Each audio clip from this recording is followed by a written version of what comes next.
halkan galabta waxa ku soo gabagabowday ciyaar xiiso badan oo dadweyne fara badan iyo taageerayaal fara badan dabcan ay u soo daawasho tageen balididin iyo ufayn ba iswajahayay dabcan waxayna ku dhamaatay ciyaartu 3-1 oo ay xulka degmada ufayn ay dabcan halkan kala hoydeen 3 dhibcood hadii bay la joogaan 3 gool ayuu dabcan u dhaliyay xulka degmada ufayn inkastoo ufayn markii hore goosha laga hormaray haddana waxay sameysay soo laabasho cajiib ah soo dhaw guusha maantay ma u qalanteen mise wax la isdhihi karaa waxa jiray nasiib question ما شاء الله نصيب واسك جرا ساس ايدان غوش او قلنا الحمد لله ciyaarta galabta qiimeeynayay markii koowaad dabcan gool baa leedin ka dhaliyay xagee waxay ka jiraan ama khaladaadka marka qiimeyn ku sameysay silada wallahi khalad horta fara badan waajiday alxamdulillah de macallinkii waa wax dib ka saxay alxamdulillah waan ku faraxsanahay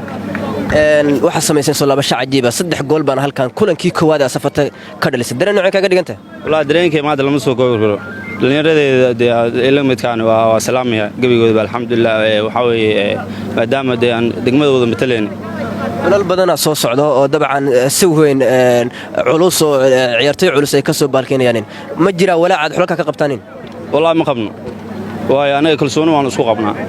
waana dhalinyaradeena waa ku kalsoonahay rajada group station ka soo baxna kale insha Allah arjeena haduu ilaahay nigaas insha Allah